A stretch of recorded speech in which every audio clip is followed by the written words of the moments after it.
Organizing your comic book collection. What are the options? I'm struggling with this a little bit. Up next on this video from Bronzeville Comics.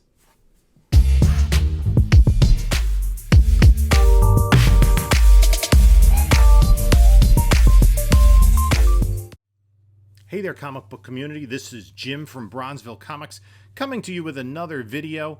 And in this video, we're going to talk about how to organize your collection and how to catalog it more specifically.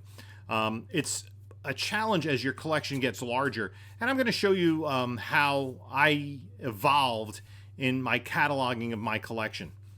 Before we get started with that, just like to thank everyone for tuning into this video, supporting the channel. If you're not already a subscriber, please hit the subscribe button. A like always helps, and leave a comment down below. Maybe you have some suggestions of something that works for you, either an online platform, an app, or just some method that you use. Now, obviously, a lot of this is dependent upon the size of your collection. So I'm going to just clue you into one other thing. Follow the channel here. I'm on both Instagram and Whatnot, Bronzeville_comics. I'm trying to prepare for my first Whatnot sale. And I will clue you in. Last night, Joe from 360 Comics and I did our Wednesday night Moon Knight review of episode 2. And I also did a CGC unboxing in which I unboxed a book I had submitted, Superman #6 from 1940, low grade. And it came back ungraded, even though there's a certification there as a universal grade. So we're going to follow up on that.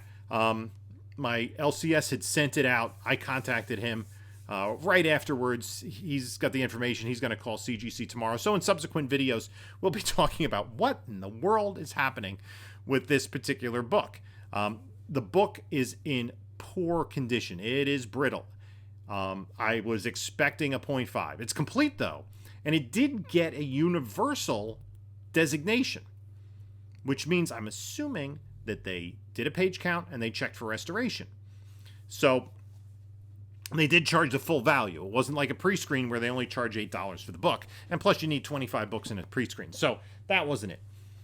Let's talk about cataloging a collection. Now, I have a collection that goes back many years. I started collecting nearly 50 years ago. And as a young kid, I didn't really keep much track of it. I just had the books in a box.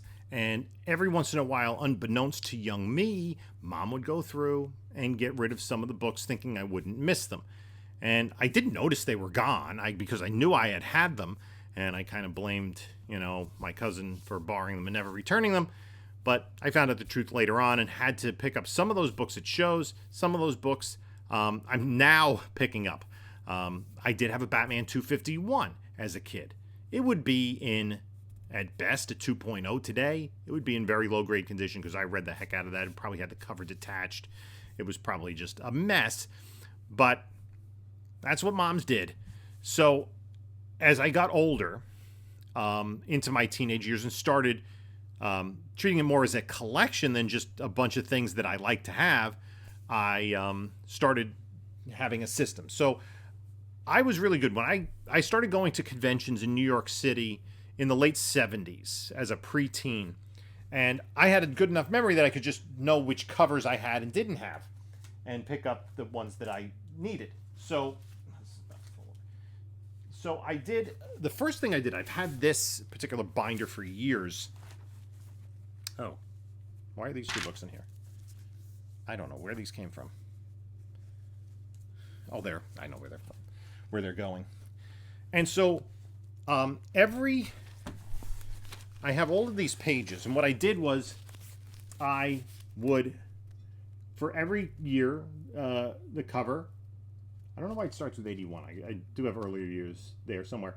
I'd write out the books that I collected and the issues, and it was clear the issues that I was missing.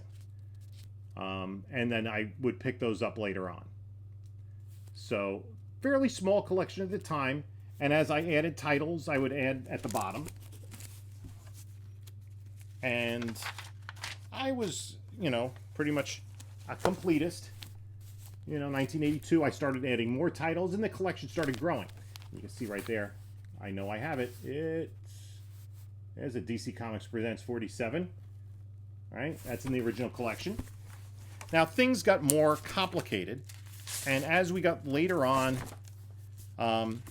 into the 90s, I was able to create spreadsheets, but I still did it by hand. And it was all by page number. So this has, I don't know where I know I have somewhere the earlier than 1981, because I have books from the 60s and 70s in my collection, but maybe they're in another book somewhere, or I've just lost them. And this was, yeah, here it is. There's other stuff in here. Oh, there's a baptismal certificate. Yeah, so I have stuff going back to 1966.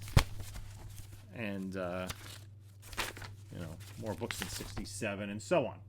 So I haven't really added to these in years. What I would do is, as I go through newer books, I just kind of put them in reading order. I would do that. Now, handwritten lists are still great, especially when you go to shows. And when I was selling at King Con, I see guys, you know, closer to my age, with a little piece of paper with, you know, all these little squares and things marked off of as they're trying to complete runs. So what I do is now I go through my digital lists and look at titles. When I went to New York Comic Con, I looked at titles from the earlier part of the alphabet of just issues that I was missing to complete runs, like Cage number 6 or something like that, just so that I had it at my fingertips and I didn't have to check through the whole database. So I guess in the 90s at some time, I graduated to using an Excel spreadsheet where I had every title, the volume, the date, and the month and year of the book, and the issue number. And then I would just continue that. And that, I'd have to re-alphabetize it, and then I'd have to have a separate alpha sort to eliminate articles like the and a, mostly the, from the beginnings of titles. And it was much more labor intensive, actually, and a little bit harder to access. Recently, I have gone to an app on my phone, and it is the CLZ app. And we can close right in there. It's at the bottom if we can focus on. There it is. Right at the bottom, the CLZ app. I also had Comic Connect, I think, but I have a Mac, and that was more PC-based. It required constant updates. And what CLZ does is it enables you to list, bear with me, list all your comics. It does it alphabetically, and you can see, for instance, 52, the contrast isn't great. You see I have 53 issues. I have issues 1 through 52. And then it lists the numerical ones first, and then as we scroll, it has all sorts of other titles. And the contrast isn't great here, but you kind of get the idea of what we're looking at. Actually, I could dim that a little bit. Maybe that'll work. Does that look better? Yeah, a little bit. So, and what's nice about this is you can add comics pretty readily. So if I picked up my new comic books today on Wednesday, and if I want to add books, I just hit the little button down here, the plus sign, and fortunately for newer books, there is a there's a barcode feature.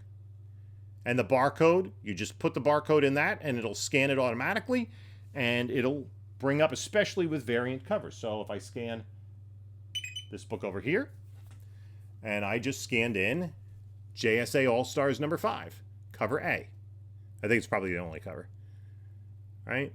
And then that goes to the database.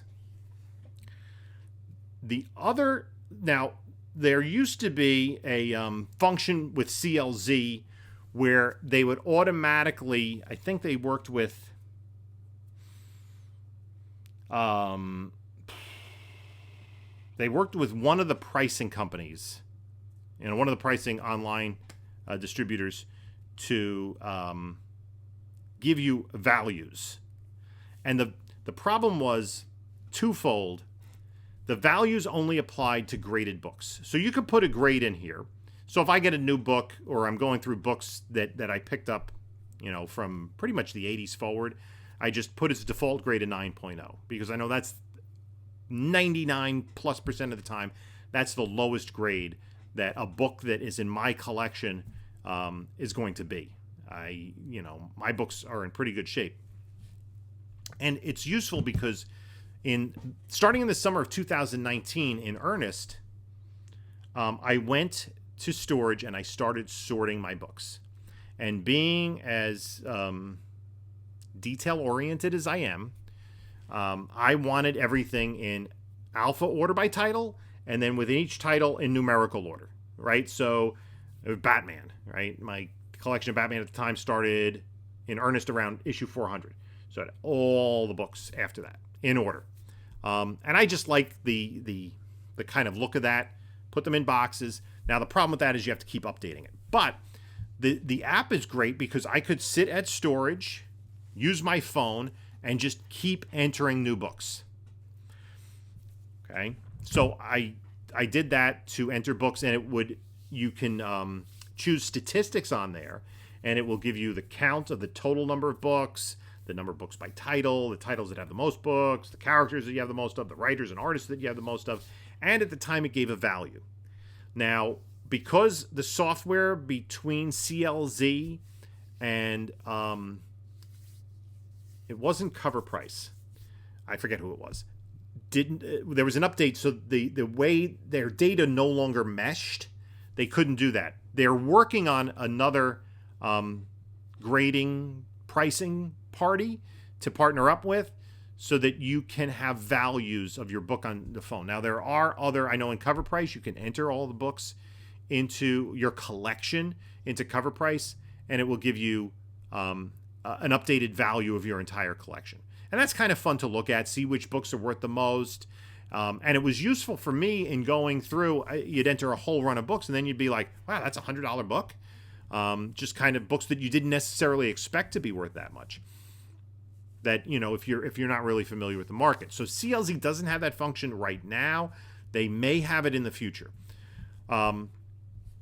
So you can put in the grade, you can put in whether it's raw or slab, you can put in how much you paid for it, when you bought it, who you bought it from. So that, if you're as detail oriented, that can be really convenient if you want to resell books and you know how much you paid for it. The other thing that I really like about it is under the options, and this is something not a lot of people are aware of that even use the app. You can go up here. It's hard to, and it gives you, you can create different collections. So my comic collection is my PC.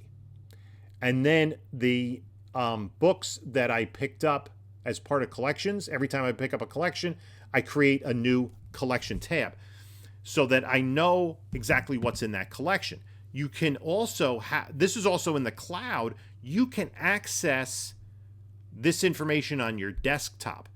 And what I do is I then download it to, you can create an Excel file or CSV file and then import that into Google Sheets.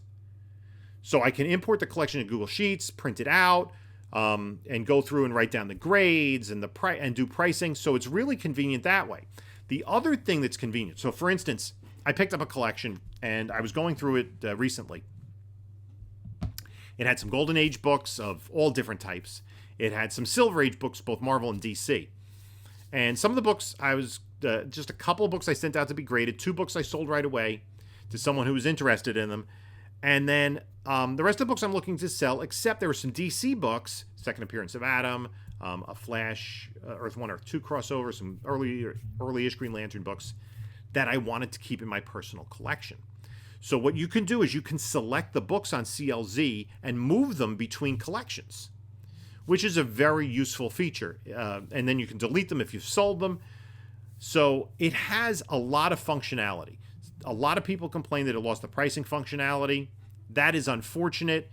But again, it only gave prices of data that it was able to call for graded books.